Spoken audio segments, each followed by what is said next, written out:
Hello students, last lecture में हमने पुष्पी पादपों की आकारिकी में कुल वाला पार्ट पढ़ा और उसमें मैंने फबेसिए के बारे में आपको बताया था।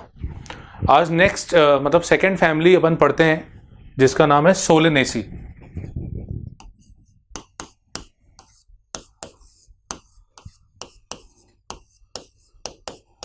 नेक्स्ट फैमिली है सोलेनेसी।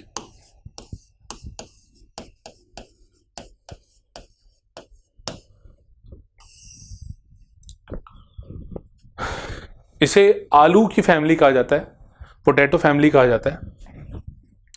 अब इसमें अपन पहले लक्षण देखते हैं। अगर पादप के बारे में बात करें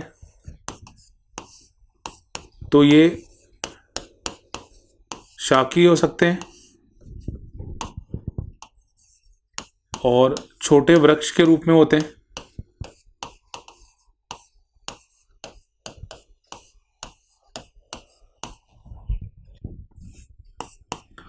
अगर इसमें पत्तियां देखें अपन, पर्ण की बात करें तो पत्तियां सरल हो सकती हैं, संयुक्त भी हो सकती हैं।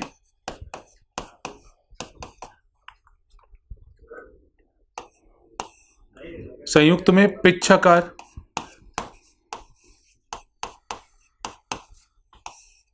इसके अलावा अनुपर्णी हो सकती हैं और जालिका विन्यास होता है। क्योंकि द्विबीजपत्री पादप है तो जालिका विन्यास होगा।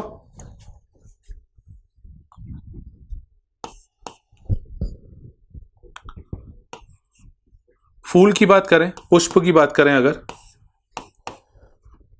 तो ये उभयलिंगी होता है।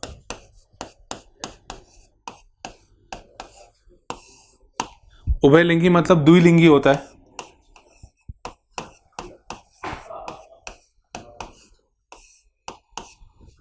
इसके साथ साथ त्रिज्यात समेत होता है।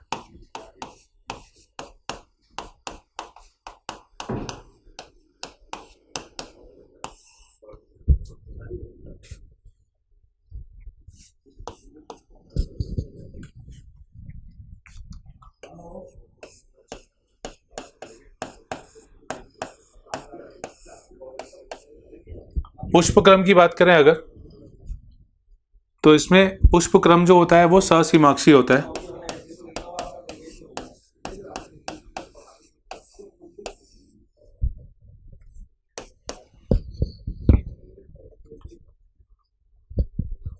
अब इसमें अगर चक्रों की बात करें, जैसे कैलिक्स, करोला, एंड्रोशियम, गाइनोशियम, तो कैलिक्स पे आते हैं अपन।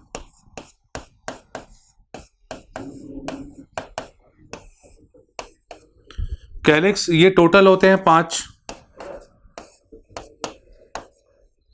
और संयुक्त अवस्था में होते हैं, मतलब आपस में जुड़े होते हैं। अगर इसमें विन्यास की बात करें तो ये होता है कोरस्पर्शी।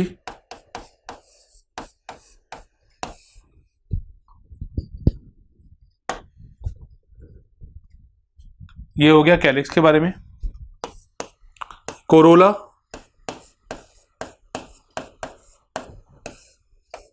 ये भी 5 होते हैं और ये भी आपस में जुड़े होते हैं और इसमें भी जो विन्यास होता है ये कोरस्पर्शी होता है।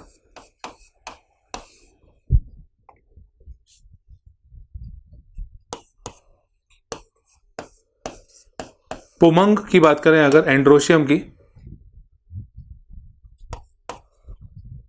मतलब देखिए ये जो कैलिक्स लिखा है 5 संयुक्त कोरस्पर्शी, मतलब हम इसको इस तरह से शो करेंगे, ये कैलिक्स और ये 5 इस तरह से। और कोरोला भी क्योंकि संयुक्त है तो ये कोरोला भी 5 इस तरह से हो जाएगा। उसके बाद पुमंग, पुमंग ये भी 5 होते हैं और जो इसमें पराग कोश होता है वो द्विकोष्ठी होता है।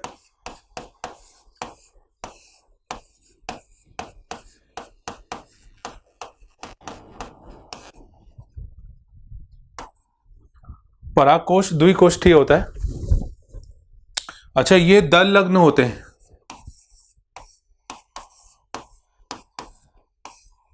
दल लग्न होते हैं मतलब ये कोरोला से जुड़े होते हैं। यहां पे मैं इसको लिख देता हूं।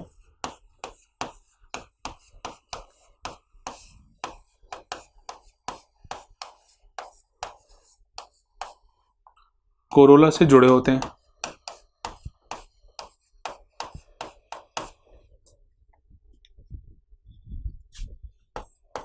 फिर नेक्स्ट है जायांग।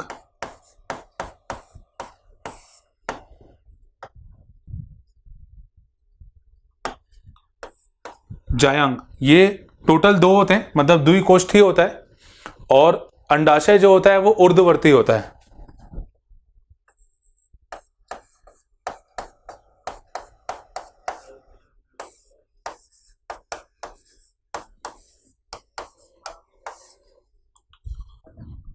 ऊर्ध्ववर्ती अंडाशय होता है, द्विकोष्ठीय होता है।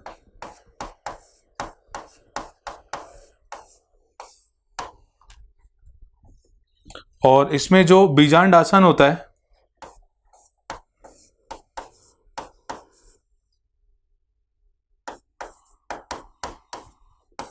बीजांडासन जिसमें बीजांड लगे होते हैं,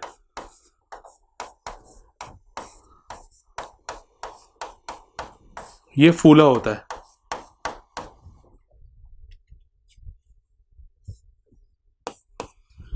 अब देखिए यहाँ पे द्विकोष्ठीय है, मतलब अब इसको हम लिखने वाले हैं G2, और ये संयुक्त होता है इस तरह से। संयुक्त भी होता है, मतलब ब्रैकेट भी वहां पे लगेगा। और यहाँ पे पुमंग और ये 5 हैं, ये आपको डायग्राम के थ्रू में बताऊंगा, क्योंकि ये दल लग्न है। दल लग्न मतलब ये इस तरह से, मतलब सी जैसे ये लिखा है, कैलिक्स ये जैसे कोरोला लिखा हुआ है, और ये एंड्रोशियम लिखा है, तो दल लग्न है मतलब ये आपस में जुड़े होंगे। इस तरह से हमको अभी फॉर्मूले में देखने मिलेगा।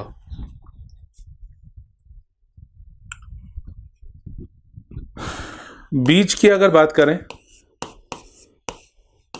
तो इसमें बीज होता है भ्रूणपोषी।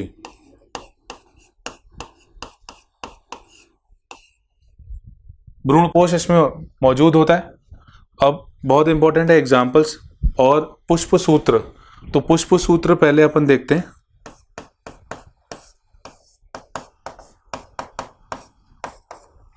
पुष्प सूत्र में सबसे पहले, क्योंकि उभयलिंगी और त्रिज्यात सममित था, तो सबसे पहले अपन त्रिज्यात सममित का सिंबल बनाते हैं। फिर उभयलिंगी था, तो ये उभयलिंगी हो गया। अब कैलिक्स, कोरोला, एंड्रोशियम और गाइनोशियम। अब कैलिक्स जो है ये 5 है संयुक्त अवस्था में, कोर स्पर्शी है। कोरोला भी 5 है संयुक्त अवस्था में, कोर स्पर्शी है। एंड्रोशियम, पुमंग जो है ये 5 है और दल लग्न है, तो ये 5 दल लग्न इस तरह से बन गए। और जायांग जो है, क्योंकि अंडाशय ऊर्ध्ववर्ती है तो नीचे यहाँ पे लाइन खींच रहे हैं, और द्विकोष्ठीय है तो अपन ने यहाँ पे 2 लिखा, और ये संयुक्त अवस्था में। संयुक्त अवस्था में तो तीनों में होगा, चाहे हम कोई भी कुल देखें।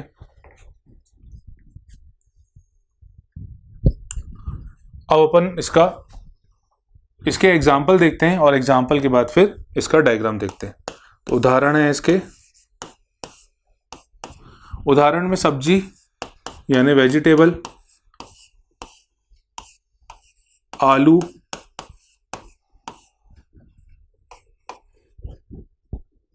टमाटर, बैंगन,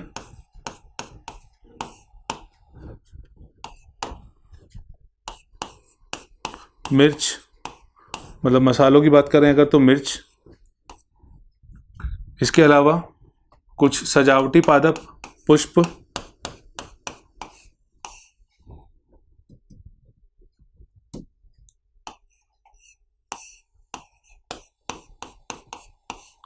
जैसे पिटूनिया,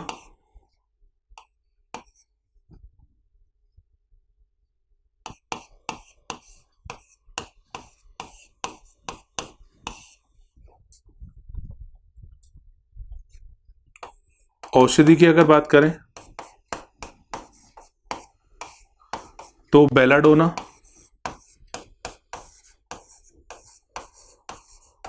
और अश्वगंधा।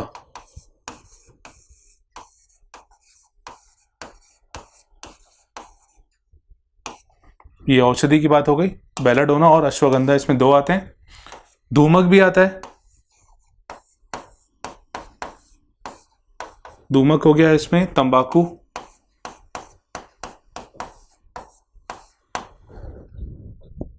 अच्छा, इसमें अपन ने फल नहीं लिखा तो फल भी लिख लेते हैं। फल इसमें किस प्रकार का होता है?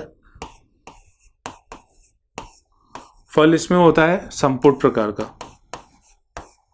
संपुट जिसे अपन कैप्सूल कहते हैं, और सरस जिसे अपन बेरी कहते हैं। संपुट मतलब कैप्सूल। कैप्सूल मतलब जैसे कोई फल जो होता है, जैसे फल या सब्जी फटने के बाद मतलब टूटने के बाद उसके बीज निकलते हैं सब्जी में, जैसे आप भिंडी देख सकते हैं।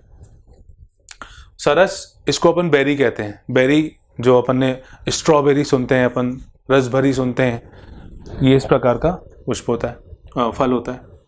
तो ये हो गए इसके उदाहरण और पुष्प सूत्र। अब अपन पुष्प सूत्र को ध्यान रख के इसका फॉर्मूला, इसका डायग्राम बनाते हैं। तो मैं पुष्प सूत्र एक बार यहां पे लिख दे रहा हूं।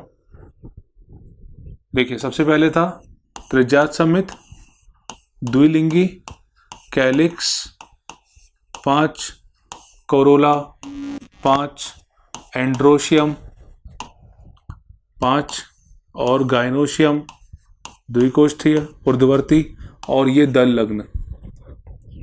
तो ये इसका फॉर्मूला है। अब अपन फॉर्मूले के बेस पे डायग्राम बनाते हैं। देखिए, सबसे पहले दोनों में कोर स्पर्शी है, मतलब कैलिक्स में भी कोर स्पर्शी है, कोरोला में भी कोर स्पर्शी है। तो कैलिक्स और कोरोला को अपन कोर स्पर्शी बनाते हैं। आपको ध्यान होगा कोर स्पर्शी विन्यास जो अपन ने बनाया था। देखिए,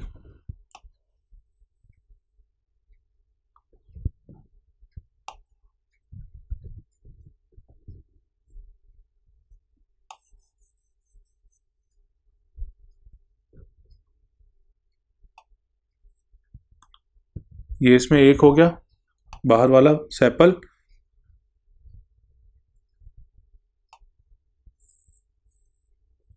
ये आगे के दो,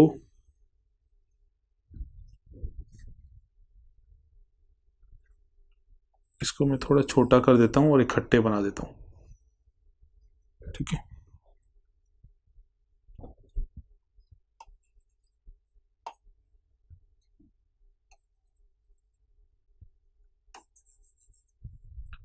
ये अपन ने 5 बनाए।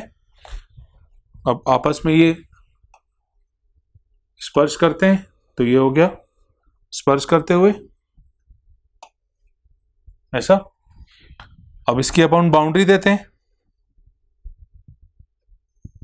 ये अपन ने इसकी बाउंड्री दी।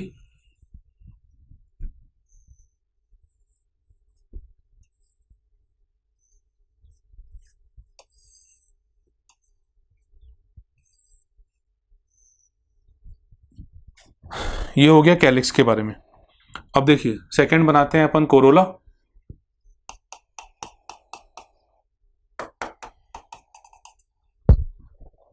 कोरोला भी इसी तरह से बनाते हैं अपन। पहले मैं सर्कल बना देता हूं पूरा।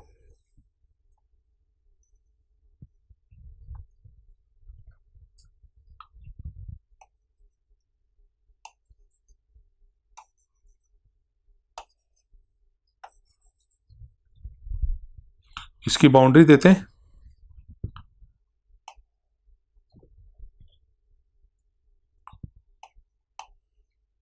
ये आपस में जुड़े हुए हैं।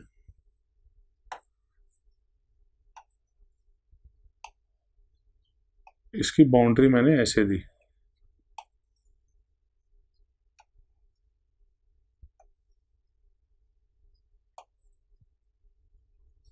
ये अंदर से इस तरह से कोर स्पर्शी विन्यास। अब इसके बाद पुमंग बनाते हैं। तो पुमंग टोटल 5 है और द्विकोष्ठी है और दल लग्न है, मतलब वो सी से यानी कोरोला से जुड़ा हुआ है।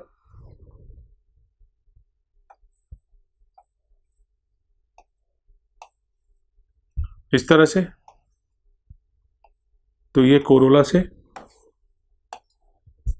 ये जुड़ा हुआ है इस तरह से, ये दल लग्न अवस्था हो गई। और अंदर दो कोष्ठ हैं और बीजांड आसन जो है वो फूला हुआ है। तो बीजांड आसन कुछ इस तरह से यहां पे होता है।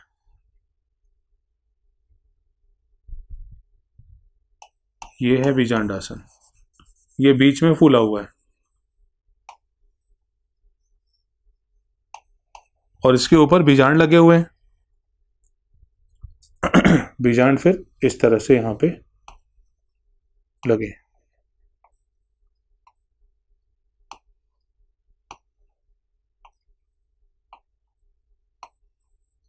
देखिए यहां पे दो कोष्ठ दिख रहे हैं, एक ये वाला भाग एक ये खंड, दो खंड दिख रहे हैं तो दुई कोष्ठी यानी G2 हो गया। तो इस तरह से अपन इसका डायग्राम देखते हैं। मैं एक बार इसको रिवाइज करा देता हूं। देखिए आप फॉर्मूले को ध्यान रखिए, फॉर्मूले को आप ध्यान रखेंगे तो डायग्राम काफी आसान हो जाएगा। और दूसरी बात जो विन्यास होता है पुष्पदल विन्यास, ये आपको अच्छे से याद रखना पड़ेगा।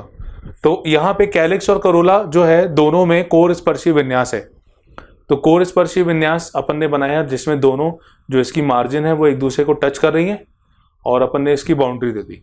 अंदर कोरोला जो है ये भी कोर स्पर्शी वाला है। कोर स्पर्शी मतलब जैसे ऊपर वाला बना है वैसे ही अंदर वाला। अब अंदर जो पुमंग है क्योंकि वो दल लग्न है तो वो कोरोला से इस तरह से जुड़ा हुआ है। ये दल लग्न अवस्था अपन ने बनाई और बीच में केंद्र भाग में यहाँ पे अंडाशय है। अंडाशय मतलब जायांग वाला भाग है और क्योंकि ये दो कोष्ठ ही है तो अपन ने दो कोष्ठ बनाए हैं और जो बीजांड आसन है वो बीच में फूला हुआ है और उससे बीजांड लगे हैं। तो ये डायग्राम है सोलेनेसी फैमिली का। नेक्स्ट फैमिली स्टार्ट करते हैं, लिलिएसी।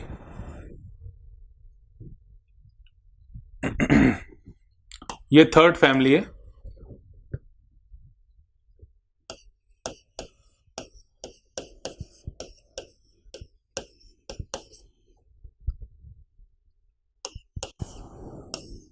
लिलिएसी फैमिली के बारे में, इसको अपन शॉर्ट में लिली फैमिली कहते हैं।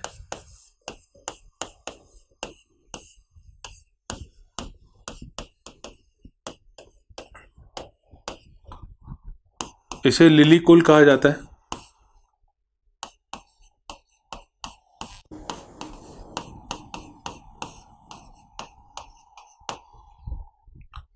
इसमें एक बीजपत्री पादप आते हैं।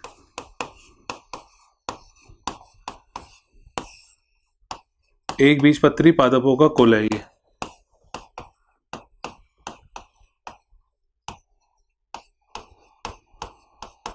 और ये विश्व में हर जगह पाया जाता है।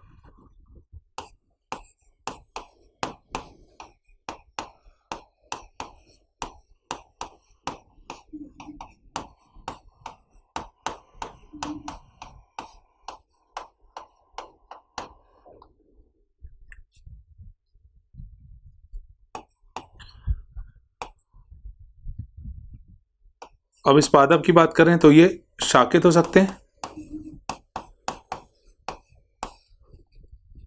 शाकी सहित शल्ककंद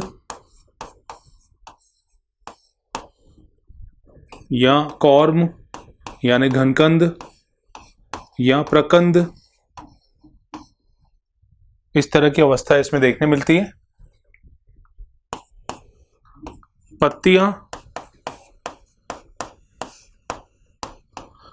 एकांतर लंबी भी होती है, अनुपर्णी होती है, अनुपर्ण नहीं होता है इसमें। और विन्यास की बात करें तो समानांतर विन्यास होता है क्योंकि एक बीजपत्री पादप है।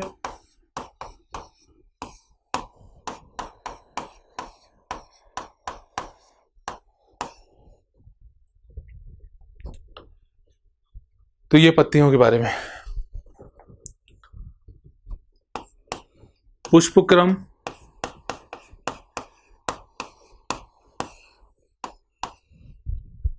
ये होता है सहसीमाक्षी।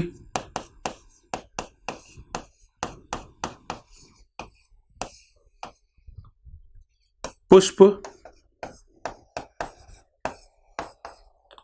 द्विलिंगी यानी उभयलिंगी। और सममिति की बात करें तो ये भी त्रिज्यात सममित।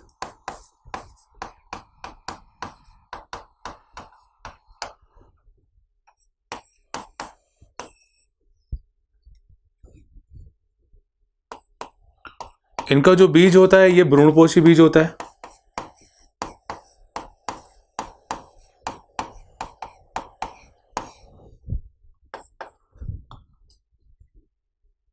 फल की बात करें अगर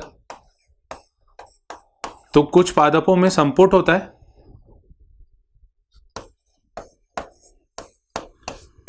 और कुछ में सरसों होता है, सॉरी सरस होता है।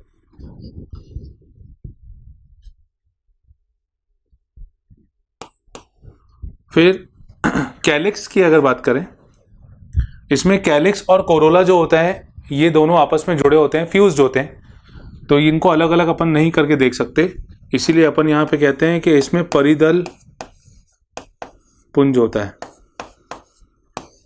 परिदल पुंज मतलब पेरियंथ होता है।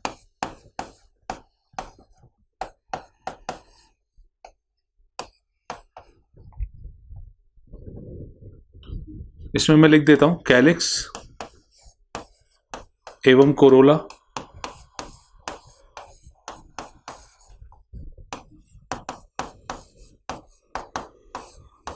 आपस में जुड़े होते हैं।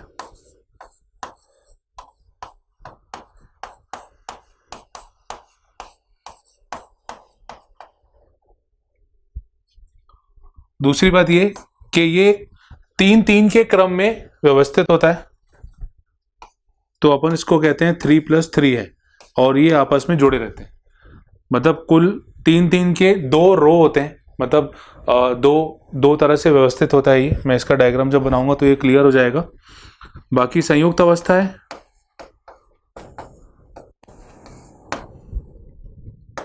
और इसमें विन्यास जो होता है ये कोर स्पर्शी होता है।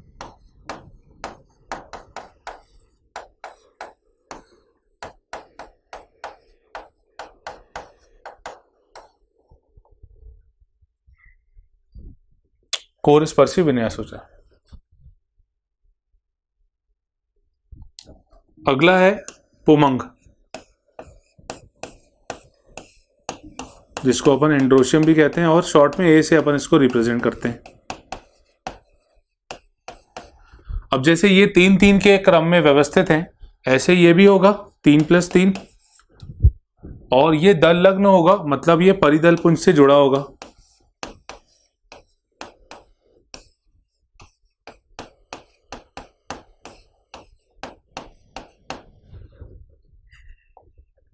ये दल लग्न होता है।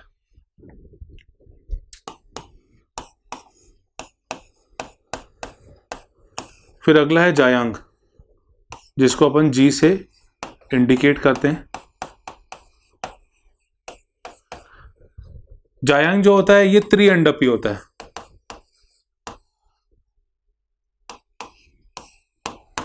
त्रिअंडपी है, ऊर्ध्ववर्ती अंडाशय होगा,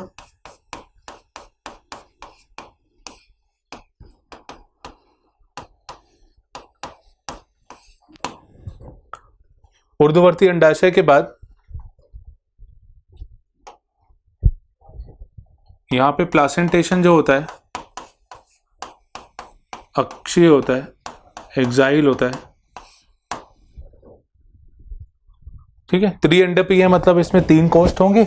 ऊर्ध्ववर्ती अंडाशय है, एक्साइल प्लासेंटेशन है मतलब विन्यास एक्साइल है, अक्षीय है, और ये संयुक्त अवस्था में होता है।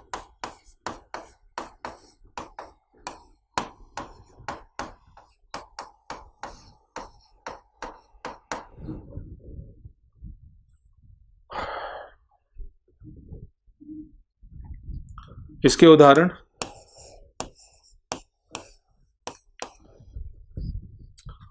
हो गया जैसे Smilax gloriosa, lupin, Smilax gloriosa, और जैसे सब्जी की बात करें अगर तो एस्पेरेगस यानी शतावरी,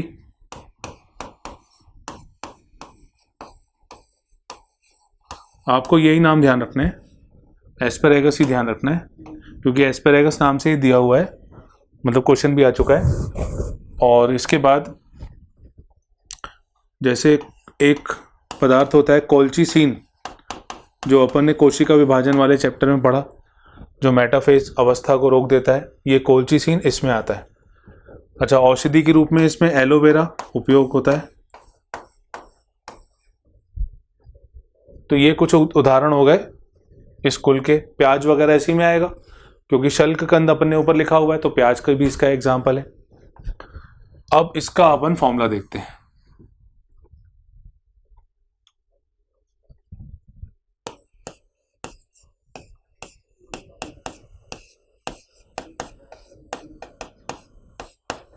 पुष्प सूत्र। पुष्प सूत्र जब हम देखेंगे तो सबसे पहले त्रिज्यात समित, तो अपन ने साइन बना दिया। फिर उभयलिंगी, तो अपन ने ये साइन बना दिया। अब आता है कैलिक्स, करोला, एंड्रोशियम, गायनोशियम। तो कैलिक्स तो है नहीं, तो पेरियंथ है, यानी परिदल पुंज है। फिर पुमंग और जायांग है। और क्योंकि ये दलग्न है, तो अपन यहाँ पे इसको दलग्न बना देते हैं। ये 3 3 के चक्र में, तो अपन ने इसको 3+3 लिख दिया। और ये भी 3 3 थे, तो अपन ने यहाँ पे भी 3+3 कर दिया। अंडाशय जो है ये ऊर्ध्ववर्ती है, तो नीचे लाइन खींच दे रहा हूं। और त्रिअंडपी है तो 3 लिख दिया, और संयुक्त अवस्था में है तो अपन ने ब्रैकेट लगा दिया। अब इसका अपन डायग्राम बनाते हैं। देखिए, इसमें जो विन्यास है वो दोनों का एक ही जैसा है, यानी कोरस्पर्शी है। तो कोरस्पर्शी विन्यास सबसे पहले अपन बाहर बनाएंगे,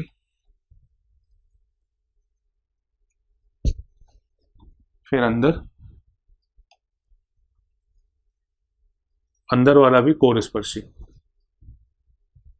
ठीक है।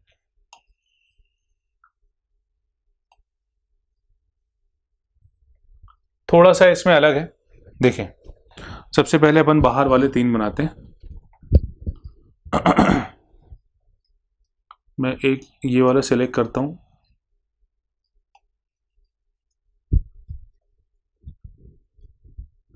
एक, ये 2,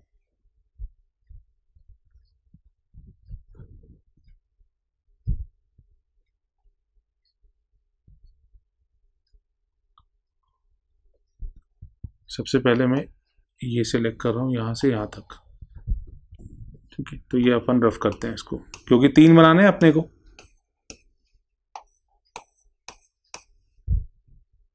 फिर दूसरा ये हो जाएगा,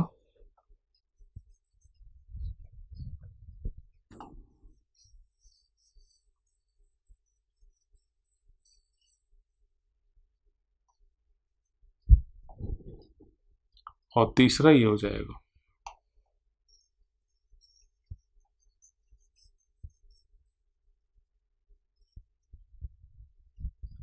ठीक है, तो ये 3 अपन ने सिलेक्ट किए बाहर वाले। अब 3 अपन अंदर वाले सिलेक्ट करते हैं। तो इसके ऑल्टरनेट में, यानी ये अंदर वाले 3 अपन यहां से रफ कर देंगे। एक तो ये हो गया,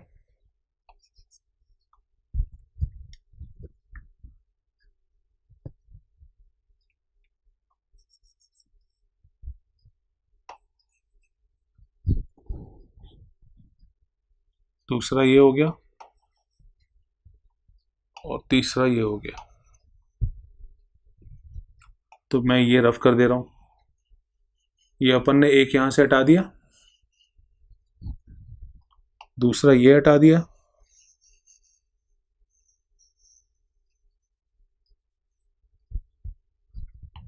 और तीसरा अपन ये हटा देते हैं।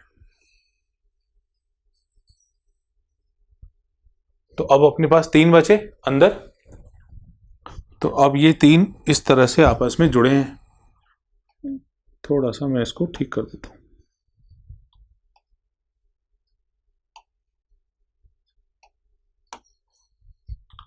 तो इनको अपन जोड़ दे रहे हैं। ये अपन ने इसको जोड़ दिया।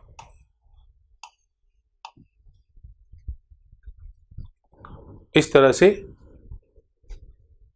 अब अंडाशय अब अपन पुमंग वाला पार्ट बनाते हैं। पुमंग वाले भी टोटल 6 हैं और वो भी 3-3 अवस्था में। तो 3 यहां से जुड़े हैं, ये हो गया पहला, फिर ये इससे जुड़ा, ये हो गया दूसरा, फिर ये इससे जुड़ा, ये हो गया तीसरा, फिर जोड़ा चौथा, पांचवा, छठवा। तो ये टोटल 6 यहाँ पे जुड़ गए, ठीक है। और फिर बीच में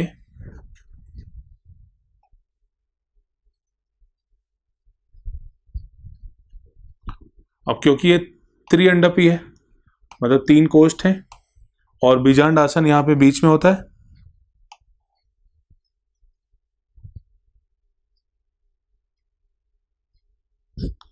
और यहां से बीजांड जुड़े हुए हैं।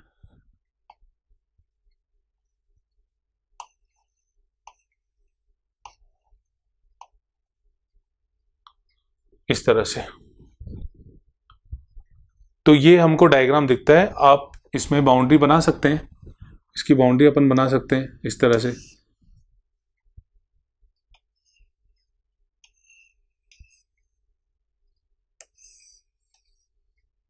और नीचे वाले की बना सकते हैं इस तरह से।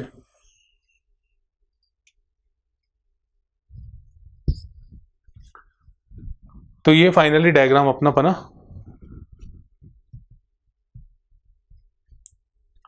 ये है लिलिएसी फैमिली के लिए डायग्राम। आप चाहे तो इसको थोड़ा सा, मतलब अपन ने ये वाला सिलेक्ट किया है तो ये थोड़ा सा इधर आया है, चाहे तो आप इधर बीच में सिलेक्ट कर सकते हैं तो थोड़ा देखने में आपको सीधा लगेगा। बाकी डायग्राम इसका ऐसे ही रहता है, ठीक है। तो ये अपन ने कुल तीनों फैमिली कंप्लीट की, जिसमें पहली थी फाबेसी है, दूसरी सोलेनेसी और तीसरी लिलिएसी है।